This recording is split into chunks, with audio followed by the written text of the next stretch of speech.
Amén, amén. Dios les bendiga, hermanos. Bienvenidos a La Voz de Berea, un programa expositorio de la palabra de Dios. Amén. Dios me lo bendiga a todos ustedes, hermanos. Es un día bien bonito afuera, hermanos, para ir a la iglesia. Un excelente día para ir a la iglesia, nublado, fresco.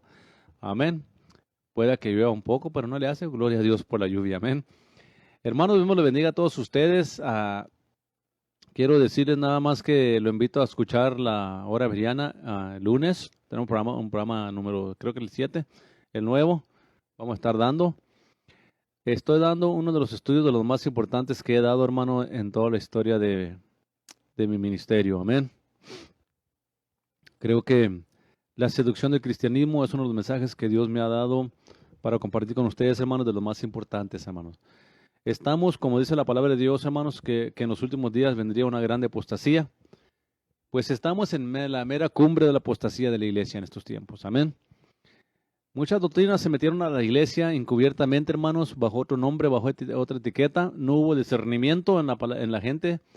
No hubo discernimiento en los pastores, en la gente, primeramente porque en muchos de ellos no hay conocimiento bíblico y no hay dirección del Espíritu Santo, y optaron por aceptar muchas de estas doctrinas que han desviado a la iglesia de la verdad a la fábula, de la verdad a las ciencias de la mente positiva, de la verdad a una fe falsa, que parece fe pero no la es, de la verdad del Evangelio de Jesucristo. Amén. La han desviado de la sana doctrina y no conocen la sana doctrina, de tal manera que el engaño es grande, hermanos, y lleva engañado a muchas iglesias. Yo le invito el lunes a que escuche la hora veriana a las 7 de la mañana, a las 12:30 del día y también a las 7 de la tarde. Amén. Estoy enseñando la seducción del cristianismo o del evangelio. Y Dios nos ayude, hermanos. Dios nos ayude porque estamos en tiempos críticos, en tiempos de que Jesucristo vendrá, en tiempos de que la iglesia verá el arrebatamiento, en tiempos muy difíciles que vienen adelante, hermanos. Yo quisiera decirle que vienen buenos tiempos. Yo quisiera decirle a usted que nos espera cosas buenas.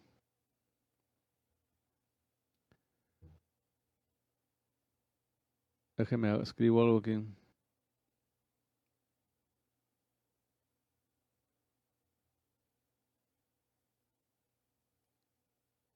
Amén. Ok, ahora sí. Es que, hermanos, se me olvidaron mis pastillas ahora y estoy diciendo a mi esposa que me traiga, ¿ok? Estoy diciendo a mi esposa que me traiga las pastillas de la casa. Amén.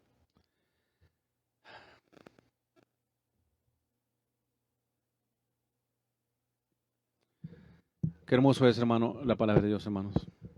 Yo siempre he dicho últimamente, hermanos, Dios me llamó en estos últimos tiempos a predicar esta palabra de sana doctrina, hermanos, la palabra de Dios, sin comprometerla por nadie ni por nada.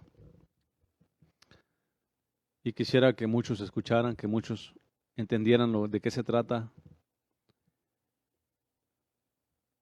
este programa, hermanos, de exponer la palabra de Dios de una manera bíblica, expositoria, hermanos. La iglesia carece mucho, hermanos, de la enseñanza bíblica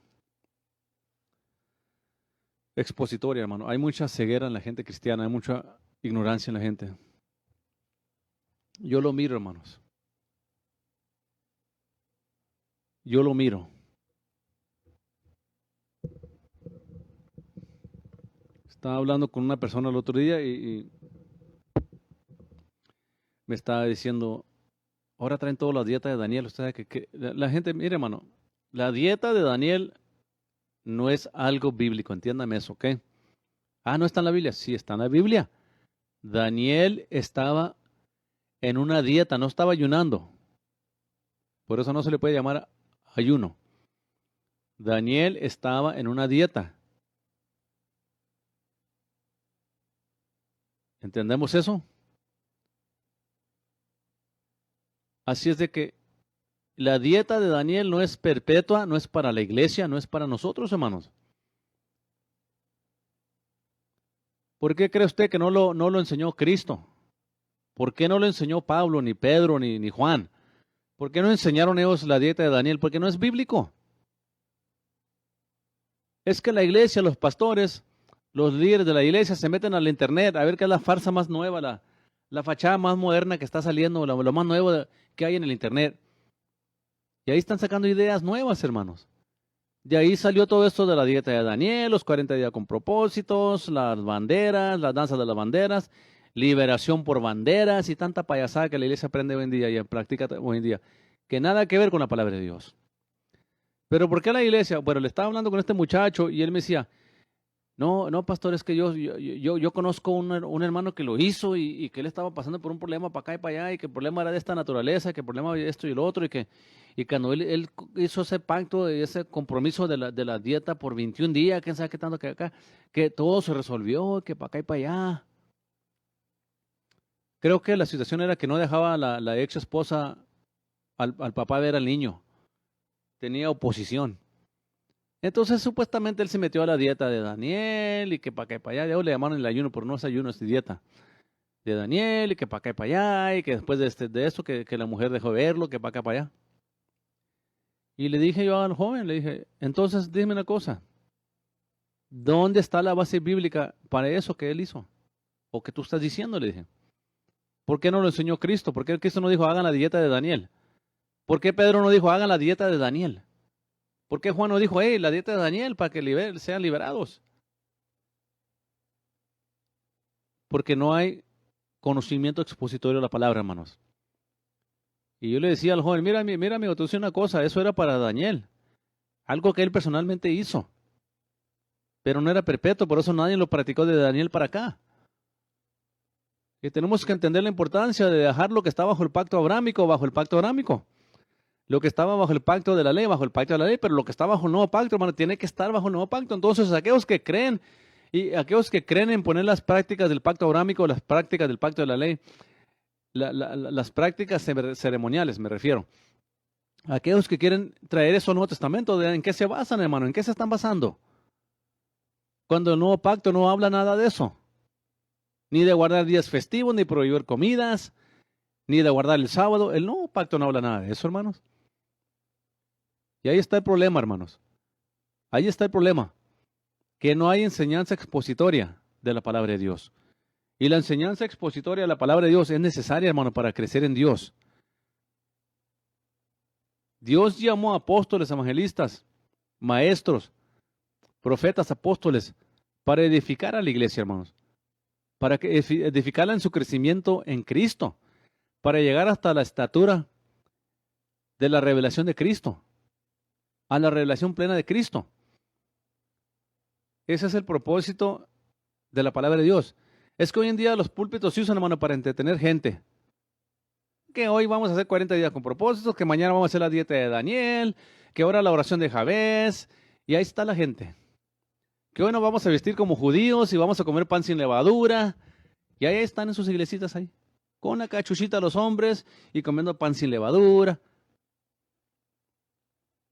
De las cuales cosas Pablo tuvo que pelearse con los judaizantes para que no forzaran a la iglesia a volver al judaísmo. Y ahora la gente lo quiere hacer a fuerzas, hermano. ¿Por qué? Porque no hay enseñanza expositoria de la palabra de Dios, hermano. No se enseña la palabra de Dios como se tiene que enseñar. A mí me da tristeza cuando escucho personas decir, es que cada quien interpreta la Biblia a su manera. Y yo les digo, bueno, es lo que tú dices, pero eso no es lo que la Biblia dice. La Biblia dice que tenemos que aprenderla bien. Aprenderla como está escrita. Escudriñarla. Aplicarla en contexto. No darle un significado que nosotros creemos que dice. Dedique tiempo a estudiar la Biblia, hermano.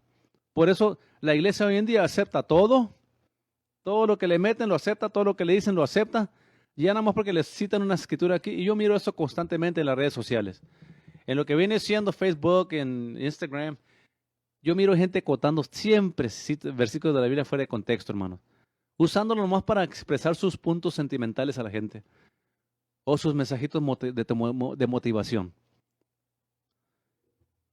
Le digo una cosa a usted, hermano. La palabra de Dios no es un libro de motivación. No es. Libro de motivación es la basura que escribió Napoleon Hill.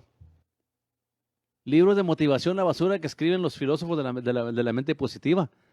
Charles Capps, Kenneth Hagin, Benny Hinn, Kenneth Copeland, George Myers. Esos son libros de motivación.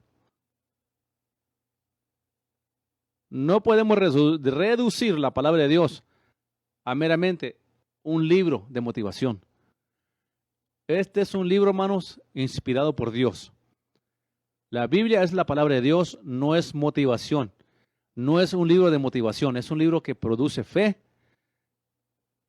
en el objeto correcto que es Dios. La Biblia es un libro que cuando lo leemos produce convicción de nuestros pecados y caemos rendidos ante Dios y nos apartamos de aquello que a Dios no agrada. Esta palabra de Dios es vida eterna para nosotros. Aquí está la vida eterna. Por eso no es un libro de motivación, como los libros de Nietzsche.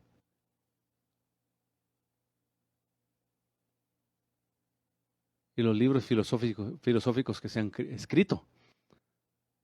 No es un libro de ciencias de la mente.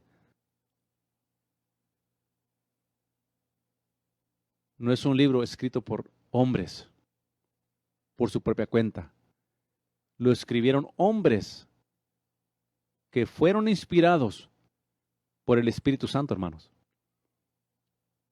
para revelarnos a Dios su plan para nosotros. Por eso tenemos que leerlo, respetarlo y entender que el que habla aquí, cuando habla, es Dios.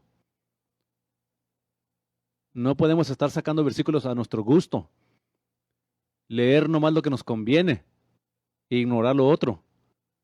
Tenemos que estudiar todo el consejo de la palabra de Dios. Tenemos que predicar todo el consejo de la palabra de Dios.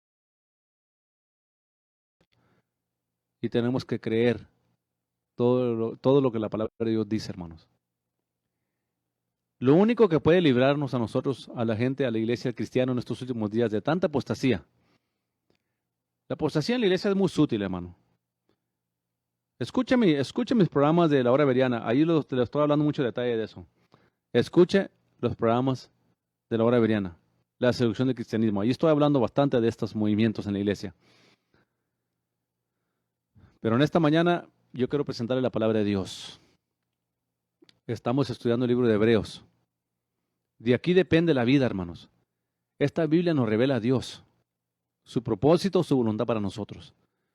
Pero necesitamos la iluminación del Espíritu Santo, hermanos, que nos enseñe la palabra de Dios, que nos abra el entendimiento para no estar queriendo tonterías un día y otro día lo correcto, otro día filosofía, otro día la mente positiva, otro día los decretos, otro día doctrinas de hombres, otro día tradiciones de hombre, otro día dogma de hombres y otro día la Biblia. No. Esta palabra de Dios está escrita para diariamente meditar en ella, para vivirla, para practicarla, andar de acuerdo a sus estatutos y preceptos para nuestra vida, si es que queremos lograr tener la vida eterna. De otra manera, no llegaremos a la vida eterna. Por eso yo enseño expositoriamente, no creo en enseñar en otra manera, hermanos. Yo enseño expositoriamente la palabra de Dios. Quiero aprender cada detalle de lo que es, de quién es Dios. Quiero aprender cada detalle, qué es lo que Dios quiere de mí. Quiero aprender cada detalle de su voluntad para mi vida. Quiero aprender cómo debo de vivir como hijo de Dios. Cómo me debo de comportar en esta vida. Y ese es el propósito de estudiar la palabra de Dios. Por eso se enseña expositoriamente, para que la iglesia sea edificada. Porque la iglesia está perdida, hermanos. La iglesia está en apostasía. La iglesia está siendo entretenida por filosofías de hombres. La iglesia está predicando mucha filosofía positiva, puras promesas. Un mensaje que da comezón a la gente que tiene comezón de oír. Una gente que solamente va a iglesias que predican lo que a ellos les gusta, lo que ellos quieren y nada más. Cualquier otra cosa la rechazan, hermano. Y Dios nos libre, hermanos. Mucha gente se perderá eternamente si no se apartan de estos movimientos falsos modernos. Hay una terrible apostasía en la iglesia, hermano, y si no salimos de esa apostasía, si usted no sale de esa apostasía, Porque con muchos de ustedes, los que me están escuchando, usted está metido en esa apostasía. Usted está metido en iglesias que solamente promueven danzas de banderas, que es que liberaciones con banderas, filosofía positiva, mensajes proféticos positivos nomás, ciencias de la mente, andar decretando las cosas, queriendo crear su propia realidad con lo que usted dice o confiesa. Y eso ha causado que la iglesia llegue a caer en la grande apostasía en la que está la iglesia moderna. Y lamento decirle esto, hermano, pero si no se arrepiente y se vuelve a Dios de todo corazón, si no vuelve a la sana doctrina usted se va a perder eternamente. Usted se va a perder eternamente. Son muchos los llamados, pocos los escogidos. Angosta, dice el Señor, la puerta que lleva a la vida eterna, pero la que lleva a la condenación eterna dice que es ancha. Y el Señor mismo Jesucristo dijo, el mismo Señor Jesucristo dijo, y pocos van a entrar por ella. Muchos, dice el Señor, me dirán en aquel día, en tu nombre profetizamos, o sea, predicamos, enseñamos. En tu nombre echamos fuera demonios. Pusimos nuestra mano sobre los enfermos y sanaban. Y el Señor les dirá, apartados de mí, obreros de maldad. Nunca los conocí. ¿Qué le quiero decir con esto, hermano? Que tenemos que ser verdaderamente cristianos convertidos y nacidos de nuevo. Tenemos que andar en obediencia a su palabra, hermanos, a como dé lugar. Tenemos que andar en obediencia a la palabra de Dios. Es la única que nos da vida eterna. Me da tristeza, hermano, porque yo miro mucha gente, muchas iglesias se van a quedar llenas cuando Cristo venga. Hay iglesias llenas de gente que no ha nacido nuevo, hermano. Hay pastores que no han nacido nuevo. Hay diáconos que no han nacido nuevo. Hay cristianos que no han nacido nuevo, hermanos. Y esos están en la iglesia. Y ojalá que un día nazcan de nuevo. Pero mucha gente en las iglesias no ha nacido de nuevo. Tienen religión, tienen ceremonias, tienen rutinas, pero no han nacido nuevo. Y Cristo viene por una iglesia que ha nacido nuevo, que se ha preparado. Por eso viene Cristo. Y nos preparamos leyendo su palabra, escudriñando la palabra. Capítulo 3 de Hebreos.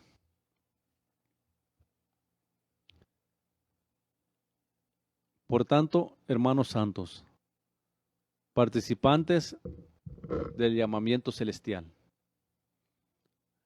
considerar al apóstol y sumo sacerdote de nuestra profesión, a Cristo Jesús, el cual es fiel a Dios que le constituyó, como también lo fue Moisés sobre su casa.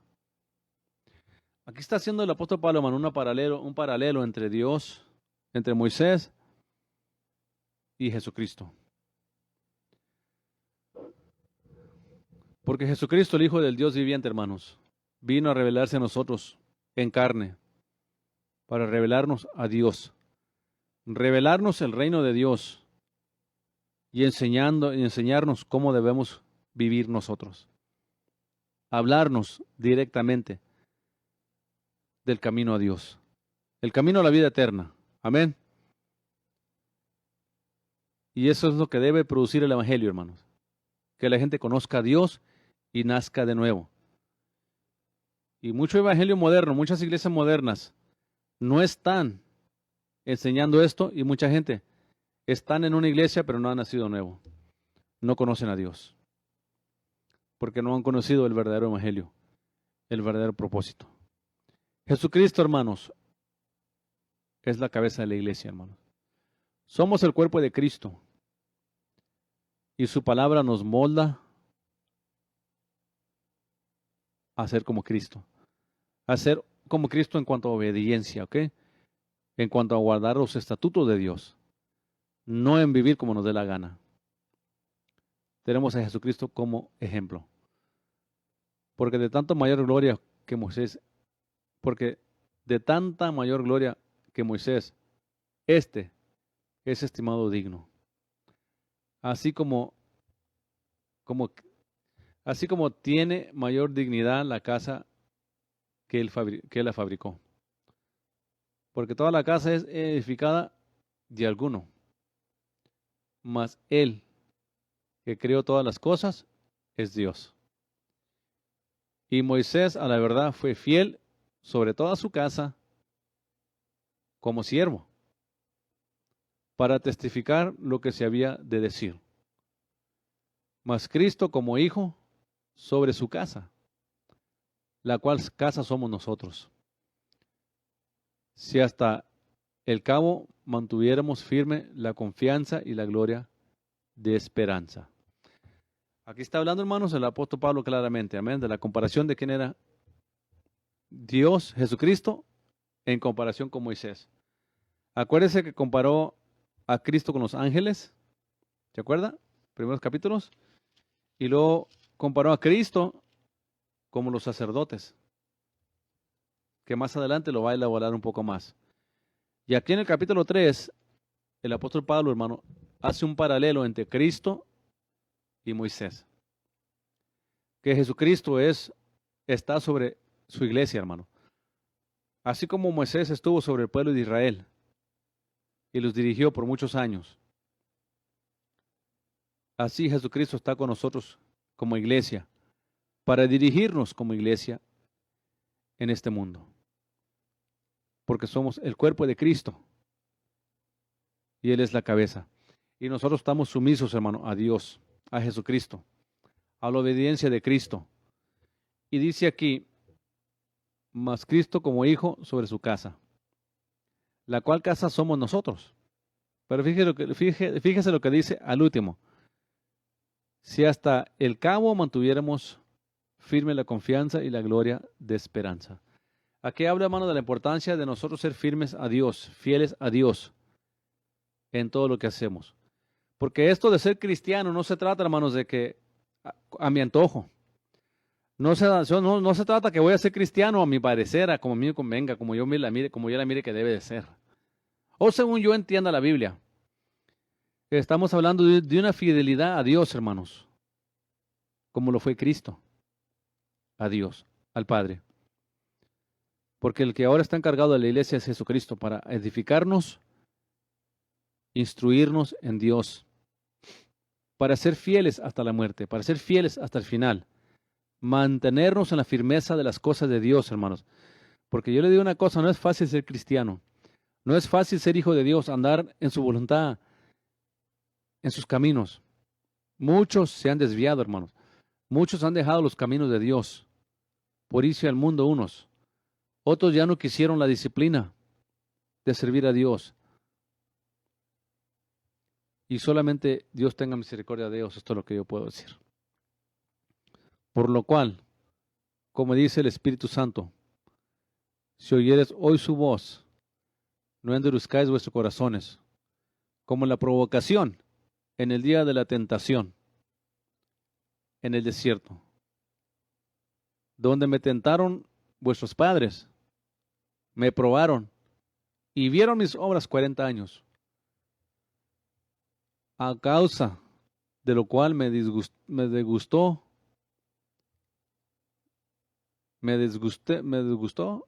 con esta generación. Me disgusté, sería más apropiado, yo digo. A causa de la cual que me disgusto con esta generación. Y dije, siempre divagan ellos de corazón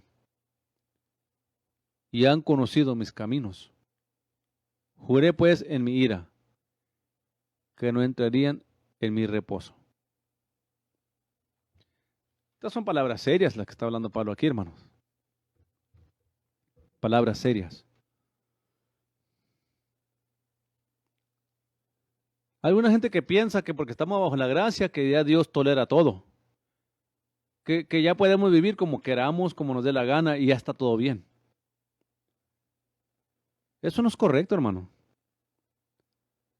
Porque Dios nos sigue demandando en estos tiempos obediencia, santidad, separación del mundo, que seamos fieles a Él en estos últimos tiempos. Hay gentes que piensan que porque estamos bajo la gracia, que ya esto ya lo podemos ver más ligero. Y esto ha causado mucho daño a la iglesia, hermanos. Esto le ha causado mucho daño a la iglesia. Y por eso la iglesia se ha hecho mundana, carnal. Una iglesia que nomás entretiene a la gente, hermanos. Es todo lo que hace la iglesia moderna, nomás entretener a la gente. Con discotecas, con tantas luces, con tanto drama. Quieren cantar 2, 3 horas y un sermonete de 15 minutos. Déjenme le explico a usted, la prioridad en una iglesia debe ser la enseñanza de la palabra de Dios y la predicación. Esa debe ser la prioridad de cualquier iglesia. Una iglesia que tiene más show, más drama, más danzas, más música que enseñanza. Es una iglesia que está apostatada, y si no está apostatada, está al borde de apostatarse, pero el fruto lo enseña todo. El fruto lo revela todo. Una iglesia que tiene más danza de bandera, que es que liberaciones, según ellos, más discoteca, que la enseñanza de la palabra de Dios y la predicación de la palabra de Dios, es una iglesia que yo creo que ya están apostatados. Han perdido el interés por la palabra de Dios. Han perdido el interés por la verdad, por la sana doctrina, que es lo único que nos puede salvar, como le decía Pablo a Timoteo. Predica la sana doctrina, porque de esta manera te salvarás a ti mismo y a los que te oyeren. Y aquí Dios nos está demandando, hermanos, fidelidad. Porque fueron muchos los que salieron de Egipto. Eran aproximadamente 2 millones. Y la promesa de llegar a la tierra prometida, hermanos, era para cada uno de ellos. Dios los iba a bendecir porque habían sufrido tanto, hermano. Y cuando clamaron a Dios en su angustia, como pueblo, porque cuando Dios aparece a Moisés, le dice, yo he escuchado el clamor de mi pueblo y he descendido para salvarlos. Quiere decir que este pueblo, hermanos, después de tantos años en la esclavitud, se juntaron a clamar a Dios y es cuando Dios escuchó. Y Dios les hizo la promesa de darles la tierra que fluía leche y miel a todos ellos. Pero ¿cuál fue la razón que no llegaron muchos de ellos? Porque enojaron a Dios por haber hecho ídolos, por haberse quejado delante de Dios, por haber renegado ante Dios, por no haber obedecido a Dios. Dios los tuvo que cortar, hermanos, y decirles, ustedes no entrarán a la tierra prometida, porque se encendió la ira de Dios contra ellos. Se encendió la ira de Dios contra ellos. Y no pudieron entrar. Porque fue un pueblo que se endureció, hermano, delante de Dios. Fueron endurecidos y por más que Dios les hizo la promesa, hermanos, su endurecido corazón, su necio corazón, les privó de entrar a la tierra que fluía con leche y miel. Y Dios juró en su enojo y dijo, de 20 años para arriba no entrarán a esta tierra. De 20 años para arriba no entrarán porque enojaron a Dios. Y me da tristeza que mucha iglesia moderna piensa que porque estamos bajo la gracia, ya se puede vivir como nos dé la gana. Y Dios nos ayude, hermanos. Por eso le digo, se quedarán iglesias llenas el día del rapto. Iglesias de miles de personas, se van a ir muy pocos que tenían un corazón recto delante de Dios. Porque si Dios no perdonó a este pueblo, hermanos, ¿usted qué cree que Dios nos perdonará a nosotros si pisoteamos la sangre de Cristo? Si descuidamos nuestra salvación, si decidimos vivir como nos dé la gana nosotros, ¿usted cree que Dios honrará eso? Dios no honrará eso, hermanos. Dios se volteará contra nosotros. Y así como este pueblo que tenía la promesa de llegar a la tierra que fluía leche y miel, no llegaron, de igual manera, la iglesia del Señor. Si no nos volvemos a Dios de todo corazón, si no volvemos al mensaje de la cruz, si no volvemos a la sana doctrina, a servir a Dios con fidelidad, sonará la trompeta y muchos de los que pensaban que iban a entrar al cielo, que se iban a ir en el rapto, se van a quedar aquí. Y es lo que dice Pablo aquí. no entraron por eso. Y sigue diciendo Pablo aquí en el 12. Mirad, hermanos, que ninguno de vosotros haya corazón malo de incredulidad para apartarse del Dios vivo. Antes, exhortaos los unos a los otros cada día. Me leo la nota. Expresa una frecuencia constante, lo cual significa que el predicador ha de predicar la cruz y hacerlo constantemente. Entre tanto que se dice hoy, para que ninguno de vosotros se endurezca con el engaño de pecado. Qué tremendas palabras estas, hermanos. Porque el decir que soy cristiano, el decir que sirvo, que soy creyente, que soy hijo de Dios, y vivir como el mundo, o no andar en obediencia a la palabra de Dios, hermanos, es equivalente a un incrédulo. ¿Y por qué este pueblo no pudo entrar? Por su incredulidad. Por eso le digo, aquel pueblo pereció porque no quiso ser obediente a Dios hasta la muerte, hasta el final, y aquí Pablo nos confirma lo mismo. Pablo nos está confirmando el mismo mensaje a nosotros. Para que ninguno de vosotros se endurezca con el engaño de pecado. Porque la vida del hombre, hermanos, la vida del hombre natural es muy propensa a ser engañada por el pecado. Note lo que dice aquí, para que ninguno de vosotros endurezca el corazón con el engaño del pecado. Note que no está diciendo pecados plurales aquí. ¿Por qué no habla de pecados plurales, sino pecado? Porque está hablando, hermanos, de que nosotros como hijos de Dios no debemos darle lugar a la carne, a la naturaleza pecaminosa, a que viva como ella quiere. ¿Entiende eso? Y es lo que Pablo está diciendo aquí, que el pecado engaña, hermano. El pecado tiene la tendencia de engañar al hombre, cegar al hombre a la verdad. Mira, dicen uno, es que yo soy hombre, pero yo amo a este otro hombre. Pero Dios entiende. Dios entiende que nos amamos. Viene la lesbiana con otra mujer y quiere que es novia, dice.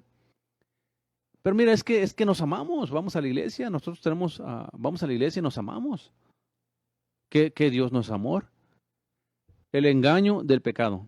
El que está viviendo juntos sin casarse, dice, es que yo no necesito un papel, yo la amo a ella me ama a mí. ¿Por qué necesito un papel que diga que estamos casados? Porque así dice Dios. Así dice Dios, que se tienen que casar delante de Dios, ya sea por la iglesia o por el civil. Y para ser reconocido como matrimonio en el Estado, usted tiene que casarse por el civil. Lo que se hace como uno como pastor es que damos licencias o ellos van a negar su licencia y nosotros confirmamos después del matrimonio la ceremonia y firmamos la licencia y Dios y el Estado reconocen que usted es un matrimonio. Pero el engaño del pecado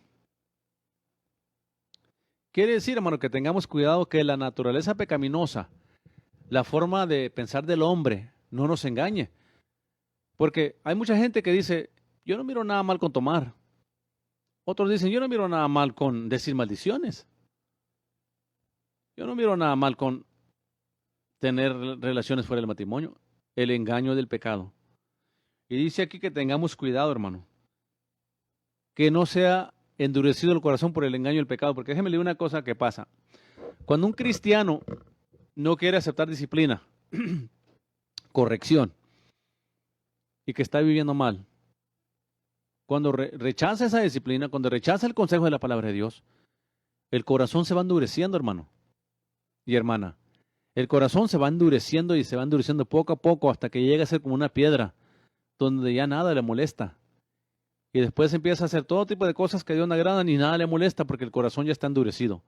Y dice Pablo aquí que tenemos que tener mucho cuidado, hermano, para que nuestro corazón no vaya a ser engañado por el pecado.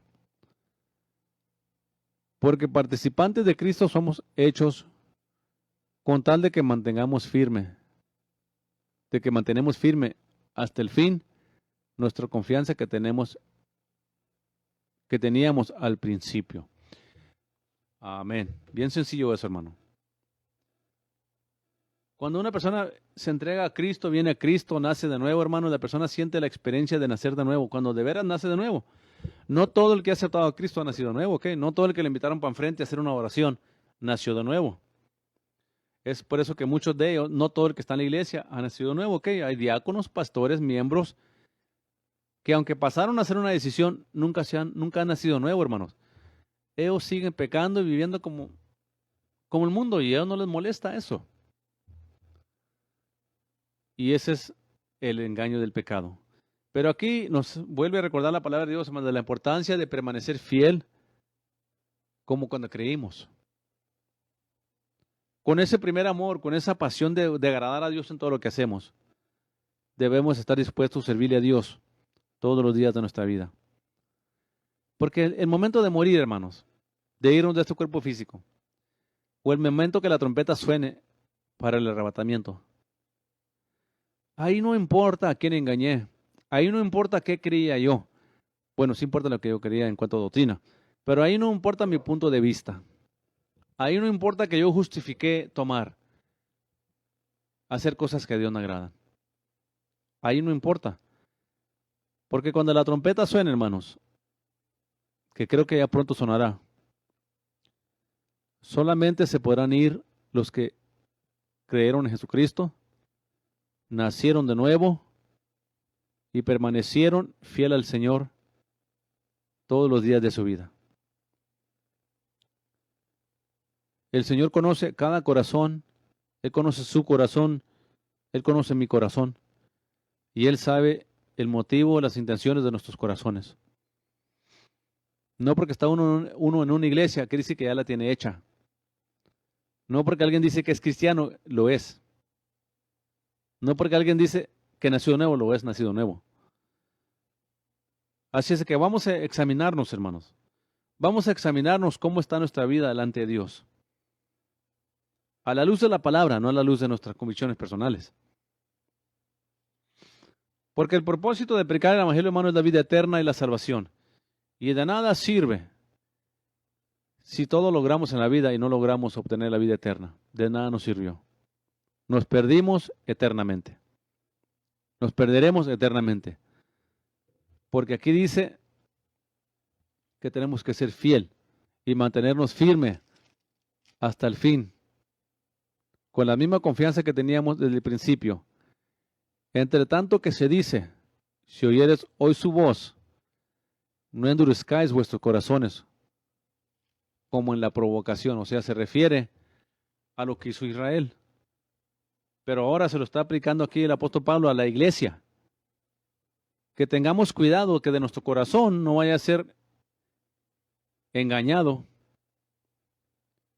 y provoquemos al Señor a ira, hermanos. Y el día que muramos nos perdamos eternamente perdidos. O el día que suena la trompeta no nos vayamos, pensábamos que estábamos bien, pero no estábamos bien. Por eso tenemos que diariamente, hermano, examinar nuestros corazones, diariamente vernos al espejo de la luz de la palabra de Dios y examinar cómo está mi vida, cómo está mi corazón delante de Dios. Porque ahí es donde está la vida eterna, hermanos. Ahí es donde está la esperanza para nosotros. No que hayamos empezado la carrera, que la terminemos fielmente hasta el fin, hasta el final. Y no nos privemos, hermanos. Ellos se privaron de entrar a la tierra prometida física, literal.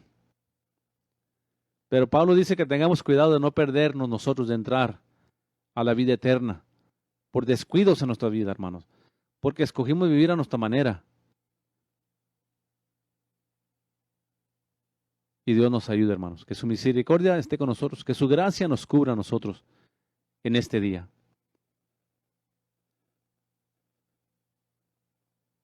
Porque veo una iglesia, hermanos, que no conoce a Dios. Veo una generación de jóvenes que no conocen la palabra. Veo iglesias llenas de entretenimiento, de puros shows.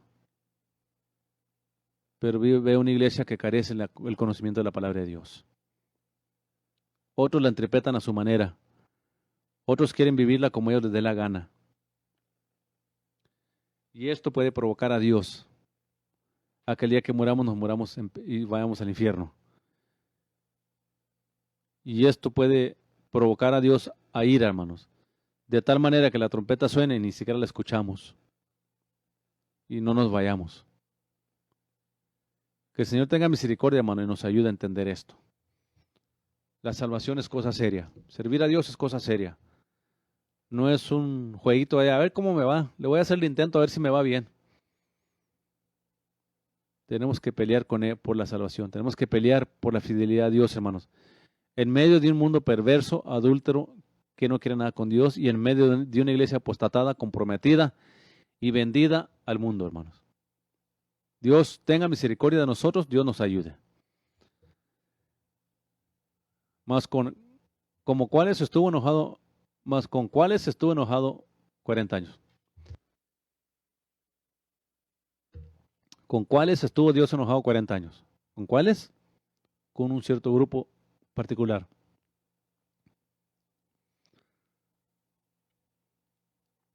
No fue con los que pecaron, cuyos cuerpos cayeron en el desierto.